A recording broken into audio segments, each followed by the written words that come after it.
Thank you so much, Marie-Claude. Whilst everybody is digesting that wonderful presentation, I'm going to take chair's prerogative and ask you some questions. So, a big thing that you spoke about in your approach was the importance of developing relationships, and of course that leads to trust. Could you say a bit more about what you actually did to develop those relationships? Because obviously this has massive resonance at the moment in the UK, where there is a big focus, quite rightly, in reaching out to communities underserved by research, and being much more inclusive in our research. So I'd be really interested to know how you went about developing those relationships. You mentioned, of course, lots of informal Mm. chatting, which I'm very much pro. And yeah, if you could say a bit more about what you did. Yeah, I think it resonates particularly with indigenous people because of their relative epistemologies and ontologies, where they see themselves in relationship with all elements of nature and human beings and non-living beings. So relationship is very, very important for them, and even their concept of well-being is relational. So it makes very more sense to prioritize relationship development with them at first. So I would say it involved concretely to spend some times and don't force things, like follow their pace, and really to spend many time developing this relationship. And in other project, for instance, means visiting them in their community, just trying to know them more, knowing their need, knowing their views, their perspective, and then you can start to develop a research project, build something around a shared vision that you would have done with them. But it involves building relationship, involves sharing informal moments with them as well. Sharing meals is very important. Sharing meals, all these kind of activities, and yeah. So just for a quick anecdote, Sure. in my postdoc was 2 year with the indigenous communities in Quebec, and the first year I spent the first year just like doing volunteering Yeah. in their activity in the community, and they will just keep me in this position because they explained me that they wanted to know me more, and then after that I was able to develop my research project with them, and progress through my research project. But so on a 2 year postdoc, I did 1 year of building relationship and knowing the community and knowing the people and gaining their trust. So I would say something like that, right? I mean, that's great. How easy or difficult, it's a quite a hard question, this one. How easy or difficult is it to get funding for that relationship development activities? Because I could imagine a lot of research in the UK would say, I'd love to do that and I really want to, but sometimes that can be quite hard to get through the funders that I'm going to Mhm. spend this much time and maybe up to a year developing these relationships, engaging in formal conversations, which I agree with you is really important. How is that sort of perceived in Canada? So in Canada, we have specific funding competition, which are targeted at developing partnership, for instance. So in the CIHR offer like connection grant. So it's those kind of the grant that you don't have to come with an outcome at the end. It's really to develop a team or develop something. So it does exist here in Canada. I don't know in the UK or anywhere else. But I would say the other thing is that once you have developed these trusting relationship, then it's a long-term relationship. So from project to project, the time you don't have to spend that much time because you already have developed this relationship, and then you go to another project following the first one with the same people, with the same community, so it's easier, and you already know each other. So I would say, yeah, it's developing the first relationship that is hard, but then it can be easier. That's a nice segue to my next question, Claude, and that was about the idea of an ongoing relationship. Because, as you know, one of the things researchers often get criticized for is that idea of zooming into a community when we want something and then zooming out again and just leaving the community. And so, how important is that idea of the ongoing relationship? And what do you do to maintain that? Or is it once it's established, it's just ticking it over? Mm-hmm. Um, I would say I was I can speak for myself, but it's part of my programming, also um, to support the capacity development of the community with who I'm working with. So I'm not going to let them down. I'm focusing on, for instance, my research subject is cultural safety and care in healthcare right now. So we did the first project with the people. We identified the barriers, and then we did another project uh, trying to develop a solution. And then we're talking about putting in place another project where we were going to implement the solution and evaluate the solution. So for me, it's like it's a long story of collaboration and partnership with them, and I won't see myself doing otherwise because it's also part of my research program, Sure. and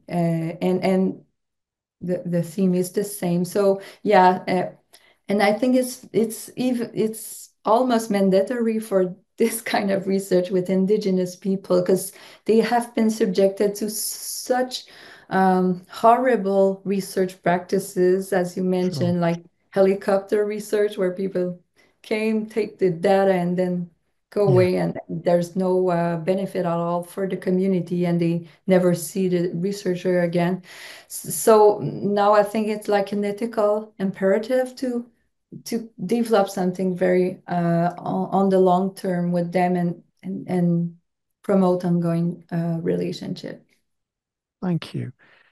Something else I want to pick up on is you mentioned the importance of developing a safe space for all.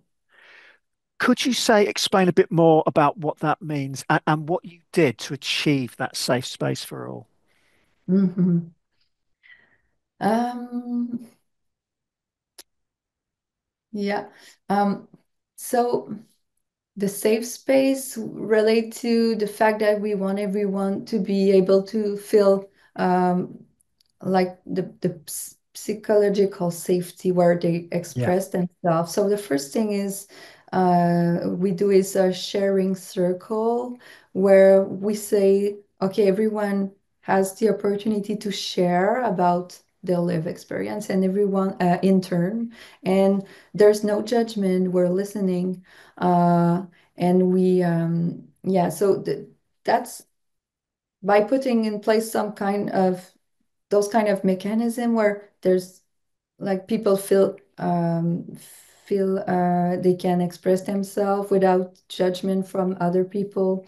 It's a way to do this, and but I would say the first thing to do is really to self-educate yourself about who you're working with, what is the history of their community, what kind of trauma they have been the community, I would say, have been through, um, to be able to anticipate those kind of things. So really, I would say self-educate yourself and self-educate, and the team members should self-educate as well, to be able to really welcome people in a place that is safe and aware as well of what's going on and what has been going on for these people. And in terms of people express themselves, Marie Claude, did you explore different ways to enable people to express themselves? I mean, I'm thinking some of the projects I've worked on where we've maybe sometimes used the arts and crafts because people might feel more comfortable about expressing themselves than they would perhaps speaking in a room full of academics, for example, or professionals. Mhm. Um, Not in this project, but no, we did not use art, but we did, yeah, we in other project we did like training. The whole thing was trained by a traditional healer and spiritual guide. Okay. And by saying the whole team, I would say also the partners. So even the community partners participate in this, where we shared ceremony. So ceremony is very, very important um, for um, for research in indigenous context, because uh, all their knowledge, ways of knowing also has a spiritual dimension. So that's another way to create a safe space. I forgot to mention, but at the beginning of our meeting, usually we have an elder who do an opening with the traditional opening, and and sometimes with um, fumigation. I don't know if Okay. it's the right Yeah. word. Yeah. Yeah. Yeah, so traditional practice as well are included. So people feel that their culture is respected and valued. And this is another way to foster safety, I would say, but it's also important for them because after that they feel that they have the opportunity to really share what they want to share. Um, and yeah, Thanks. sorry, I got No, that's great. And we've got one last question from Andrea in the chat. How did you feed back the research findings to patient partners and their wider communities? sorry, what? How did you feed back the research findings to patient partners and their wider communities? Okay. Um, so usually I'm working in a participatory approach way. I'm like my project are based on a participatory approach. So patient partners, community partners are involved in all the step of the research. So it's not something like new for them. The result doesn't come as new because they've been involved in data collection. They've been involved in result interpretation, um, and yeah, so it's very important to diversify the way in which you formulate the research result at the end as well, because the community won't necessarily read a scientific article. So we're Sure. used to do a report in more simple term, um, like a simplified report, or yeah, and sometimes we include picture, we include drawing. So we're trying to vary the format of this to be able to reach different people with different literacy level and with different interests as well. And we're doing oral presentation, but not in the type of academic presentation, but more in the type of workshop where everyone is involved in commenting what has been found and formulating comments and so yeah, this is something we already did. It's a workshop where like all the community partner were invited, um, and there's a first part where you present what you found, but there's another part where people try to react on these results and propose solutions. And so these are some ways, but I would say, and in other project I did, we developed um, an intervention model, and we didn't want it to be we didn't want this model to be like too much Western type, too Sure. much like. So we worked with an indigenous artist who did a visual representation of the model, but following a very holistic representation of the intervention, and as well as including symbolism, meaningful symbolism for the community involved, and um, in an animated way, because they always see the word as something animated versus the Sure. Western science as something as inanimated. So we try to animate the result in this way. So yeah, these are some of the examples. Fantastic. I think we've got time for one last question. I've got a question here from Tina, and it's going forward. Is it likely that some of the research will be generated by the community itself? And I think the assumption being that thus far the research has been generated via the research community.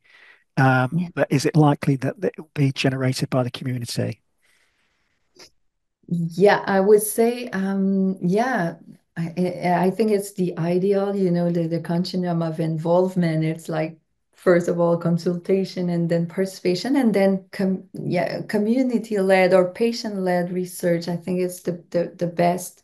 And yeah, it's the goal finally. But um, for my part, the communities with who I'm working with are still, I would say, developing their capacity to do research, and Sure. this is something I really want to foster as well. So I'm trying to integrate capacity development in my project as well, so they can be able to lead their own research project one day, but it's not always the case. Uh, I would say that like some community in Quebec are really, really leader at the community with who I did my Sure. postdoc. Yeah, Ganawage is a leader in research and indigenous community-based research, and so they are a model and they're mentoring other indigenous communities so they can address community problems. But it's not the case for all the community, especially in Quebec, where I would say the oppression from the colonialism has lasted a little bit longer than in the Western Mm. Canada. So for many community, they still are they're still developing those capacity, but it's a goal, yeah.